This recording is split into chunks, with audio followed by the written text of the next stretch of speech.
damaging the environment around them. The use of AI is actually forcing anti-intellectualism to get worse, and has actually been proven to increase the risk of Alzheimer's and dementia, tapping Roberto straight in. Thank you. Yeah, the most important for me personally, because I viewed from, you are right about all these reasons. I viewed from a like sociological, psychological angle, and especially when it comes to art is basically human communication. And we should never, ever replace human communication because it leads to psychopathy, it leads to losing our humanity.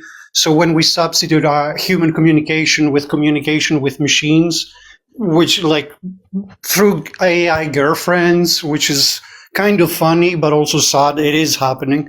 Or even art, like art should never be done by a machine. Like you can use the machine to make art, but it should never be entirely made by a machine with basically zero human input. Like when I hear a song, and even the voices are AI generated, the instruments are AI generated.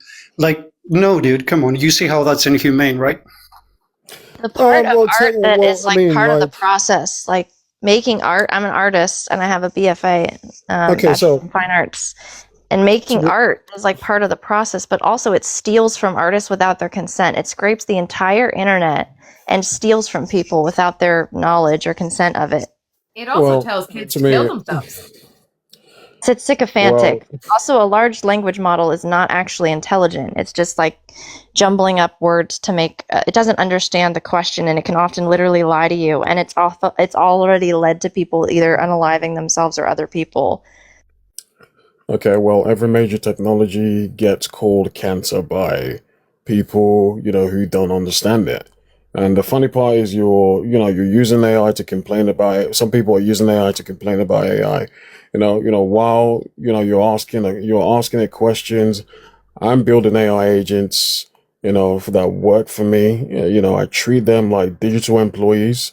They handle my task. I don't think I do anything that's not automated nowadays. Research, automation, workflows.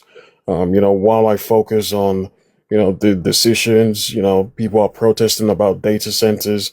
I'm using the technology inside them, to make money.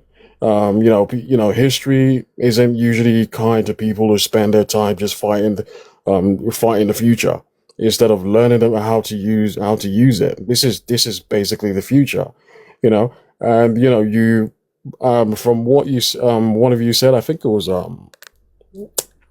Roberto. I feel like there's a lot of things bundled together, like about 6 different arguments, and treating them